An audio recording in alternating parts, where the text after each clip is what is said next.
This is my Vivor 10 by 15 garage. Had it for almost a year set up.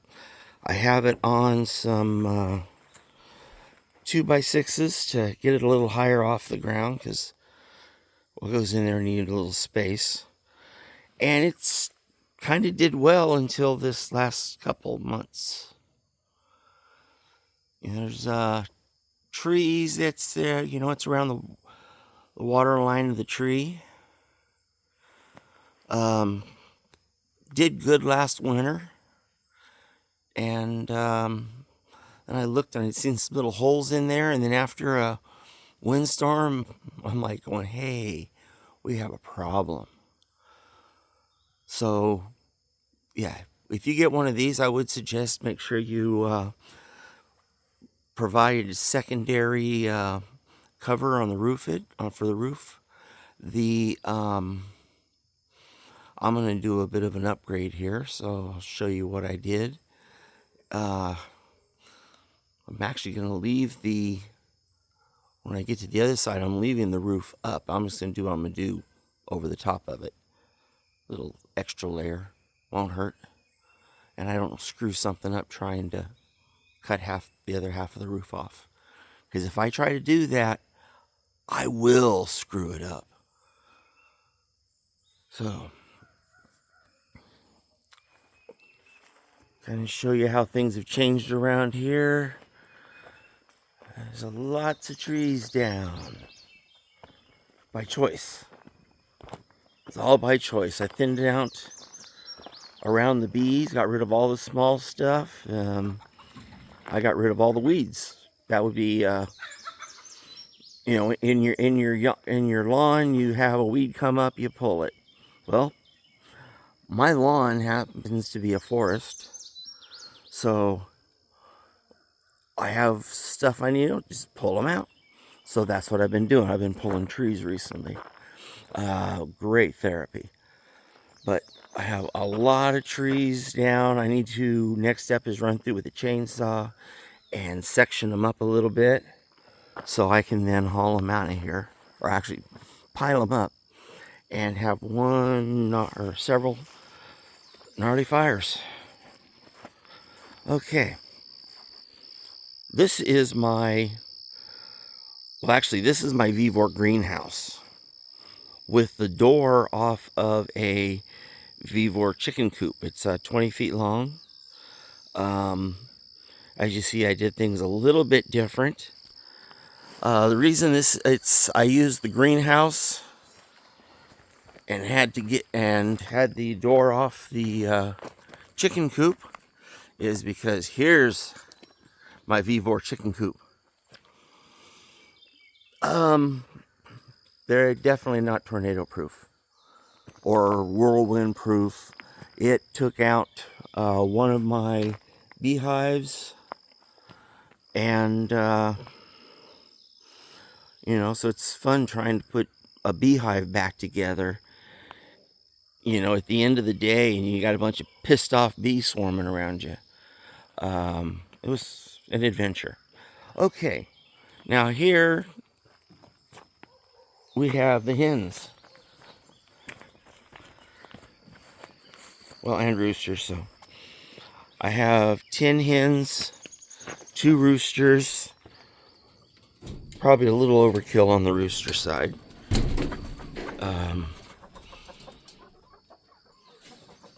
Unlike some folks that are very touchy-feely with their chickens, I'm not. So these are these are the chickens. Got it set up. The 5-gallon bucket with multiple watering heads, and then I also have the garbage can. I need to raise them both up because the chickens have grown since I got them in here. But those go directly into the feed, so the can is storing the feed. And currently this is the hen house. Their oyster shell got knocked over, so somebody's getting freaky in here. Okay, yeah, so this is currently the hen house, little place they can get in and hide. And it's going to be here for a little while until I get their new hen house made. Alright, so again, there's the girls. These are Americana, also called Easter eggers.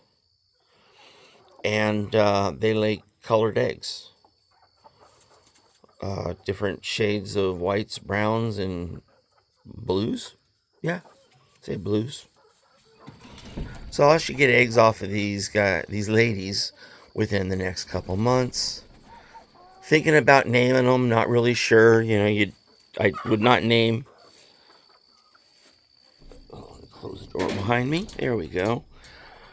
I grew up when you have animals you're going to eat, you don't name them because, it's like, hey, we're going to have Fluffy Bunny for dinner tonight with a side of gravy.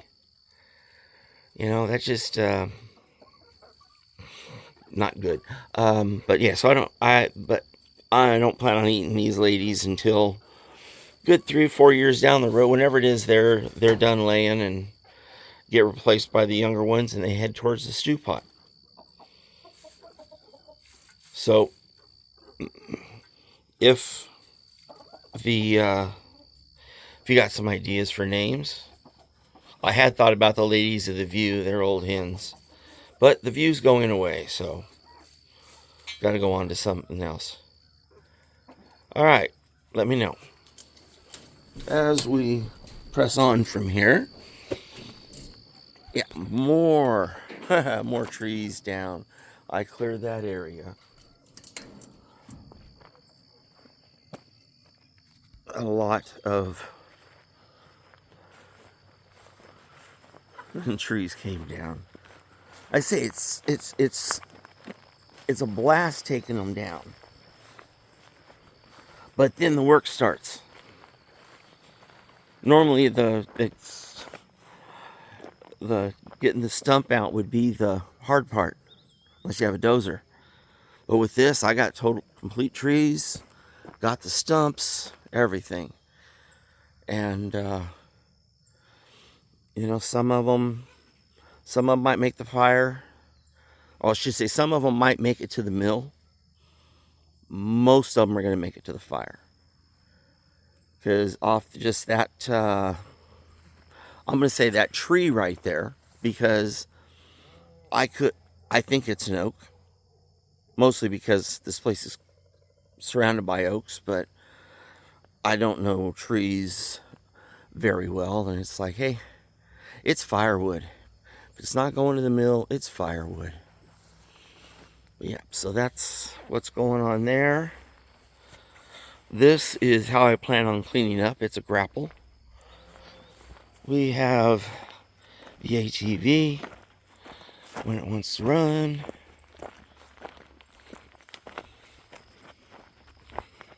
Okay, over there's the upgrade for that Vivor garage. Now we come down here. This is a borrowed Vivor chicken coop. Brought it over here when mine blew away. So got to get that back to my neighbors. Another burn pile here, and this is how I get rid of, or this is how I pull weeds. I go out in my yard and I pull weeds. It's an Intimidator on a Kubota 97-2. It's 100 horsepower. So that's like 100 horsepower needle nose pliers. Or tweezers, however you want to think of it. Okay, it's been hot, so grass has been growing like crazy. Everything's been growing like crazy. And I've been inside because I don't like hot and humid. This does not take long to happen. So I've been working on parts of it. Get on to the rest after I get the garage closed up. Then I can get on to stuff like the the slightly overgrown weeds and woody browse. Okay, right over here is where we have the visits, or not the visits, but they come to visit and watch the fat guy on the porch. Okay, so coming on up here, little Miss Dog. She obviously got a hold of some boxes, but if she gets rid of anxiety tearing up a box, no problem. I'll blow it in with a burn pile. But yes, little Miss Dog, 14-month-old. I have been told, just had her vet visit yesterday. She's amazing health. She's amazing on the weight. She's amazingly behaved. And I'm like, going, are they talking about my dog? But yes, they are. And Dioge's a very good dog when she wants to be. Okay, new addition. This is a Honda Pioneer 520. It's a compact side-by-side.